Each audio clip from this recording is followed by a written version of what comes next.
இப்ப இருக்க சூழ்நிலைக்கு மக்களுக்கு எது முக்கியமா தேவைப்படுது? உணவு, உடை, இருப்பிடம். ஓகே ப்ரோ, இந்த மூணுமே கிடைக்கணும்னா நம்ம என்ன பண்ணணும்? Money is ultimate. மணி தான் இப்போ எல்லாருக்கும் தேவைப்படுது. பட் ஆஃப்டர் மணி அப்படின்னு பார்த்தா எல்லாருக்கும் பீஸ் ஆஃப் மைண்ட், பீஸ்ன்ற ஒரு விஷயம் ரொம்ப தேவைப்படுது இருக்கு. ஆமா, பீஸ் ஆஃப் மைண்ட் வந்து ரொம்ப தேவை மக்களுக்கு. எல்லாருக்குமே கிடைக்கணும் அப்படின்னா அவங்கவுங்க ஒரு ஸ்டெப் எடுத்துட்டு அவங்க கரியரை கொஞ்சம் பார்த்தாலே போதும்.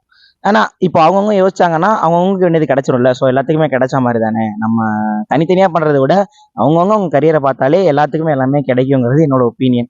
லைக் ஃபுட், ஷெல்டர் எல்லாமே என்னோட ஒப்பீனியன். ஃபுட், வாட்டர், ட்ரெஸ் அதெல்லாம் இருக்கு. இப்போ வந்துட்டு நிறைய பேத்துக்கு பேசிக் நீட் எப்படி இருக்குன்னா அவங்க கிட்ட இருக்கு, அது நம்ம கிட்ட இருந்தா பரவாயில்ல அப்படிங்கிற அளவுக்கு வந்துட்டாங்க இப்போதைக்கு. அது எல்லாமே இப்போ பேசிக் நீட் ஆயிடுச்சு. சாப்பாடா இருக்கட்டும், தங்குறதுக்கு இடமா இருக்கட்டும், துணிமணியா இருக்கட்டும், எல்லாத்துக்குமே மெயினான இது காசு தான். காசும் பீஸும் இருந்தா நல்லா இருக்கு.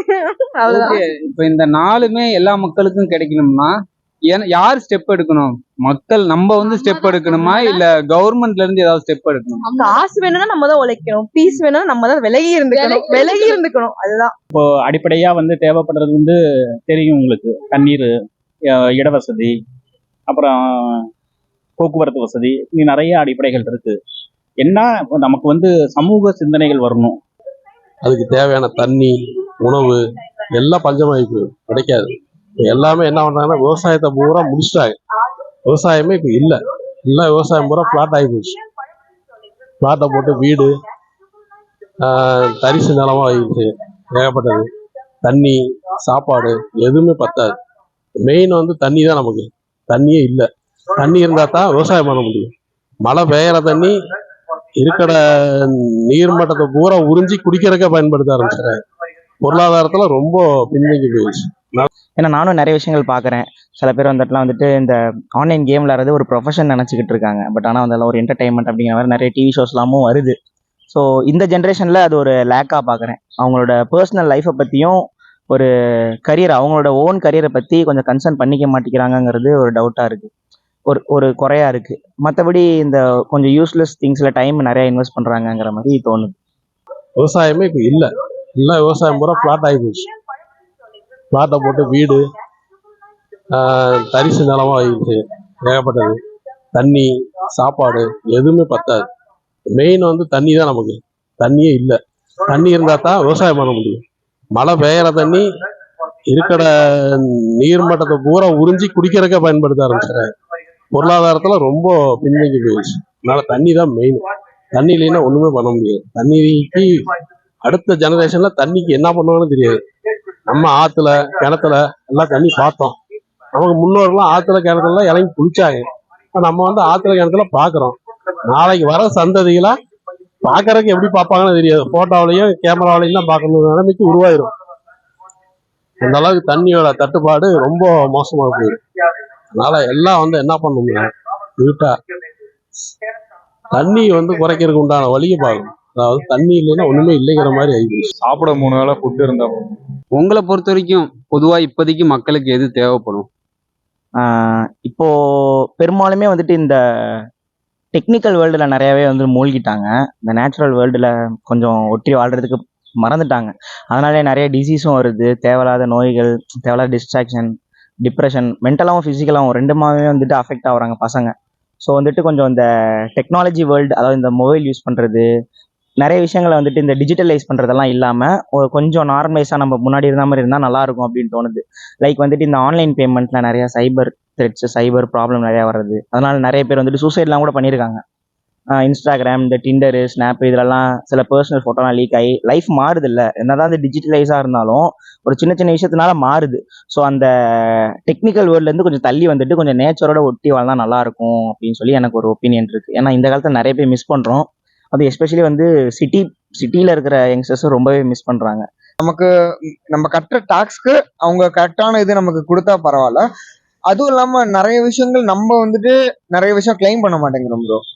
நம்ம கவர்மெண்ட் நமக்கு கொடுக்கறத நம்மளே வந்துட்டு அதை போய் நம்ம செய்யணுமா, ஏன் அதை செஞ்சா சுத்தி இருக்கவங்களாம் நம்மளை பத்தி என்ன நினைப்பாங்க, ஒரு கவர்மெண்ட் கொடுக்குற சப்சிடி நம்ம யூஸ் பண்ணணுமா அப்படிங்கிற ரேஞ்சை நம்ம பார்க்காம கொடுக்குறாங்க. ஒரு காமன் இந்தியனுக்கு ஆதார் கார்டு ரேஷன் கார்டு கொடுக்குற மாதிரி இது அவங்க கவர்மெண்ட்ல இருந்து நம்ம என்ன கொடுத்தாலும் நம்ம அதை ஏத்துக்கிட்டாலே நமக்கு ப்ராப்பரா இருக்கும். பட் அது எப்படி கிடைக்கும்னா நாட் த்ரூ மணி ஒரு அளவு வரைக்கும் தான், எல்லாமே ஒரு லிமிட்டுக்கு அப்புறம் தான். ஏன்னா தெய்வம்ன்றது எல்லாமே நமக்கு வந்து அடுத்தது என்னன்னு கேட்டுட்டே இருக்கும். So peace of mind, my point of view என்னன்னா ஸ்பிரிச்சுவாலிட்டி அப்படின்னு நான் சொல்லுவேன். கிராமத்துல ஓரளவுக்கு வந்து நேச்சர் கூட தான் வாழ்றாங்க. சிட்டி பீப்புள் கொஞ்சம் அதெல்லாம் மிஸ் பண்றோம். ஸோ அப்படி இருந்தால் நல்லா இருக்குங்கிறது என்னோட ஒப்பீனியன். தேவையான அளவு மரங்களை வந்து வெட்டாம மரங்களை பாதுகாக்கணும். மரம் வெட்டினோம்னா, ஒரு மரம் வெட்டினோம்னா 2 மரம் வைக்கிற மாதிரியாச்சும் சூழ்நிலை உருவாகணும். அப்பதான் வந்து இன்னைக்கு வைக்கிற மரம் தான் நாளைக்கு செழிப்பை கொடுக்கும். அது இல்லைன்னா ஒண்ணுமே பண்ண முடியாது. மரங்களை முடிஞ்ச அளவுக்கு வெட்டினாலும் அது வெட்டுற மரத்துக்கு பதிலாக வேற மரம் நட்டு வைக்கிறதுக்கு அதுக்கு உண்டான வேலையை பண்ணணும். அப்பதான் வந்து நம்ம ஓரளவுக்காச்சும் நம்ம சமாளிக்க முடியும். இல்லைன்னா வெயிலுடைய தாக்கம் அதிகமாயிரும். ஏற்கனவே அடிச்ச வெயிலுக்கே என்ன பண்ணுன்னே தெரியாது. எத்தனை பேர் இறந்தாங்க அந்த வெயில்ல. 110 டிகிரி 105 டிகிரி வெயில்லாம் நம்ம இது வரைக்கும் சரித்திரத்திலே பார்க்கல. இந்த அளவுக்கு வெயில் வந்துருக்கு. சரிண்ணா, இப்ப வந்து தண்ணியை பாதுகாக்கிறதுக்கு ஏதாவது வழிமுறை தெரியுமா? எப்படி பாதுகாக்கிறது, வருங்கால ஜெனரேஷனுக்கு எப்படி நம்ம தண்ணியை கொடுக்கறது? ஸோ அதுக்கு ஏதாவது நம்ம பெரும்பாலும் என்ன பண்றோம், ரோடு போடுறோம், தார் சாலைகள் நிறைய ஆயிடுச்சு, காங்கிரீட் சாலைகள் நிறைய ஆயிடுச்சு, அங்கங்க சாலைகளை நம்ம போடுறோம். ஆனா அந்த சாலைகளை போட்டு நம்ம என்ன பண்றோம், பூமிக்கு அடியில போற தண்ணியை நம்ம தடுத்துறோம். அது பூமிக்கு அடியில போறதுக்கு உண்டான வழியை நம்ம பண்ணோம்னாவே ஆட்டோமேட்டிக்கா பூமி சேமிச்சிடும். பூமி சேமிச்சாவே நமக்கு தண்ணி கிடைக்கிறதுக்கு உண்டான வழி கிடைச்சிடும். ஆனா பூமிக்கு போகாம நம்ம என்ன பண்றோம், கடல்லையும் அது எங்க போகுதுன்னே தெரியல, தண்ணி பூரா வந்து வடிகால் வச்சு நம்ம பண்ணிடுறோம். அதனால நமக்கு வந்து பெரும்பாலும் வந்து அந்த தண்ணி கிடைக்கிறதுக்கு உண்டான வழியை போயிடும். பூமிக்கு நீரோட்டம் போனாவே ஆட்டோமேட்டிக்கா நமக்கு தண்ணி கிடைக்க உண்டான வழி கிடைச்சிடும். அந்த காசு வேணும்னா ஒருத்தன் ஏதாவது வேலைக்கு போயே ஆகணும். இப்ப லிட்டரலா நம்ம இப்ப டீனேஜ் பாய்ஸ் அவங்க எல்லாம் என்ன பண்ணுவோம், எனக்கு காசு கஷ்டமா இருக்குன்னா ஒவ்வொருத்தரும் ஷேர் பண்ணிப்போம். இருக்கிற நேரம் ஷேர் பண்ணிப்போம், இல்லாத நேரம் மாமச்சான் பாத்துக்கலாம் அப்படிங்கிற மாதிரி போயிட்டு இருப்போம். இப்ப அதே இது ஒரு வேலை, ஒரு நல்ல வேலை அந்த மாதிரி கிடைக்கணும் எல்லாத்துக்கும். உணவடைக்கணுமா ஃபர்ஸ்ட் கரெக்டா இருக்கணும். 2வது அப்பா அம்மா பேச்சை கேட்கணும்.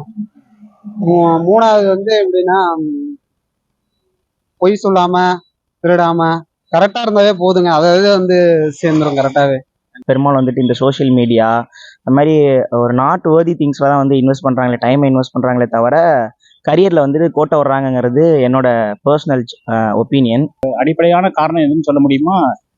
வந்து சமூகம் வந்து ஒரு ஒற்றுமையா இருந்து எந்த பிரச்சனையும் சந்திக்கக்கூடிய அந்த மன தைரியத்தை அவங்க வந்து வளர்த்துக்கணும். துணிச்சலோட எதாக இருந்தாலும் எதிர்கொள்ளணும். உங்களுக்கு பிடிச்ச வேலை செஞ்சாலே த்ரூ மணி, அதான் சொல்றாங்க, money is greatest commodity in the world to achieve anything physically or materialistic. To achieve anything this world money is needed. Government வந்து இதெல்லாம் பண்ணா கரெக்டா அந்த 3மே கிடைக்கும் அப்படின்னா கவர்மெண்ட் எதை பண்ணா இது கரெக்டா இருக்கும்? என்னோட ஒப்பீனியன் என்னன்னா, இப்போ நம்ம தமிழ்நாடு பாலிடிக்ஸ்லேயே வந்துட்டு படித்த எஜுகேட்டட் பீப்புள், லிட்ரேட் அவங்களுக்கெல்லாம் வந்துட்டு சில போஸ்டிங்லாம் வந்துட்டு அவங்க நின்னாலுமே வந்துட்டு பொதுமக்கள் கிட்ட அவேர்னஸ் இருக்க மாட்டேங்குது. ஸோ என்னதான் படிச்சிருந்தாலுமே வந்துட்டு இந்த உயர் பதவிகள், இந்த கவர்மெண்ட் அஃபீஷியல்ஸ்லாம் வந்துட்டு கொஞ்சம் படித்த ஆளாக இருந்தால் நல்லா இருக்கும்னு சொல்லிட்டு இருக்குது. பட் இருந்தாலும் சில நேரத்தில் வந்து படித்தவங்க தான் நிறைய தப்பு பண்ணுறாங்க, படிக்காதவங்க கூட கொஞ்சம் மக்களுக்கு உதவி செய்கிறாங்க, தவிர படித்தவங்க நிறைய தப்பு பண்ணுறாங்க. கவர்மெண்ட் சைட்லேருந்து பார்த்தோம் அப்படின்னா எஜுகேஷனை வந்து எவ்வளோக்கு எவ்வளோ ஸ்ட்ராங் பண்ண முடியுமோ அவ்வளோ ஸ்ட்ராங் பண்ணணும். ஏன்னா இருக்கிறவனுக்கும் சரி இல்லாதவனுக்கும் சரி எஜுகேஷன் தான் ஒரு நல்ல டூல் அவங்க லைஃப்ல வந்துட்டு முன்னேறி வர்றதுக்கு. ஏன்னா நாடும் மக்களும் சட்டமும் காவல்துறையும் நமக்கு வந்து மக்களுக்காகத்தான் இருக்கிறாங்க. அதனால நம்ம வந்து எந்த பிரச்சனையா இருந்தாலும் துணிச்சோட எதிர்கொள்ளணும். மக்கள் பிரச்சனைகளை வந்து பேசணும். அதை வந்து அதுக்கு வந்து தீர்வு செய்யறது அப்படின்னு சொல்லி கலந்து பேசி ஒரு முடிவுக்கு வரணும். சமூகன்றது வந்து நம்ம குடும்பம் தான், நம்ம தான் சமூகம் தான் ஒரு குடும்பம், நாடு என்ற அடிப்படையில எல்லா மக்களும் தங்களுடைய தேவைகள், தங்கள் பகுதியில் உள்ள தேவைகள் பிரச்சனைகளுக்கெல்லாம் சமூக சிந்தனையோட ஒன்றுபட்டு நின்று அதுக்கு தீர்வு கண்டு வருங்கால மக்களுக்கு தலைமுறையினருக்கு ஒரு சிறந்த எடுத்துக்காட்டா நம்ம வாழணும்.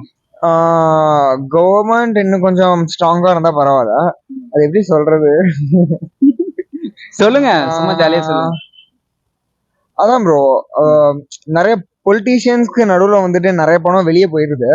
அது கரெக்டா வந்தாலே வந்துட்டு இது பண்ண. பட் ஆனா அப்பெல்லாம் யாரும் நினைக்க மாட்டாங்க. இப்ப நம்மளே இந்த லெவல்ல இருந்து பேசுறப்போ வந்துட்டு அவங்க சரியா தரமாட்டேங்கிறாங்க, அவங்க வீட்டுக்கு மட்டும் சேர்த்துக்கிறாங்க, அதெல்லாம் நமக்கு கொடுத்தா கரெக்டா இருக்கும்னு பேசுவோம். பட் யாரா இருந்தாலுமே ஒரு செல்ஃபிஷ் தானே. நம்ம அந்த இடத்துக்கு போனோம்னாலும் நம்மளும் கொஞ்சம் அப்படிதான் நினைப்போம். கண்டிப்பா கண்டிப்பா. கரண்ட் ஜென்ரேஷன் வச்சு பார்த்தீங்கன்னா மோஸ்ட் ஆஃப் த யங்ஸ்டர்ஸ் வந்துட்டு இந்த இன்ஸ்டாகிராமில் லைக்ஸ் வாங்குறது, ஒரு பாப்புலாரிட்டி தேவைப்படுறது. ஏதாவது ஒரு கிறுக்குத்தனமாக பண்ணாலும் வந்து 4 பேருக்கு தெரியணும், ஏதாவது ஒரு பண்ணி ஒரு இன்ஃப்ளூயன்சர் ஆகணும், 4 பேருக்கு தெரியுன்றதுக்காண்டி ஒரு கரியரில் வந்து யாருமே ஃபோக்கஸ் பண்ண மாட்டேங்கிறாங்க. மக்களுக்கு பொதுவா தேவைப்படுதுன்னு இதை வந்து கவர்மெண்ட் ஸ்டெப் எடுத்து இதை வந்து சரி பண்ண முடியுமா? கவர்மெண்ட் ஸ்டெப் எடுத்து அதை சரி பண்ணிடலாமா? அது அரசாங்கமும் வந்து ஸ்டெப் எடுக்குது, மக்களும் அதுக்கு வந்து துணையா இருக்கிறாங்க. பல சமூக அமைப்புகள் இருக்குது, பல்வேறு சங்கங்கள் இருக்குது, பலதரப்பட்ட மக்கள் இருக்காங்க, சமூக சிந்தனையில் உள்ளவங்க, சமூக அக்கறை உள்ளவங்க தலைவர்கள் இருக்காங்க, அது மாதிரி மக்களும் இருக்காங்க. அதனால நம்ம வந்து இதை வந்து நம்ம என்னன்னா இது நம்முடைய பொறுப்பு, நம்முடைய கடமை அப்படின்னு சொல்லி நம்ம வந்து அதை முன்னெடுத்து செல்லணும். அதை வந்து நம்ம தட்டி கழிச்சுட்டு போகக்கூடாது. யாரோ ரோட்ல விழுந்து கிடக்குறாங்க, நமக்கு என்ன அப்படின்னு நம்ம போக முடியாது. அதே நிலைமை நமக்கு வந்துச்சுன்னா சொல்லுங்க பார்க்கலாம். அதே மாதிரிதான் அந்த சிந்தனையை நல்ல சிந்தனையை நம்ம வந்து வளர்க்கணும். அதைத்தான் நம்ம வந்து எல்லா கல்வியும் சொல்லி கொடுக்குது.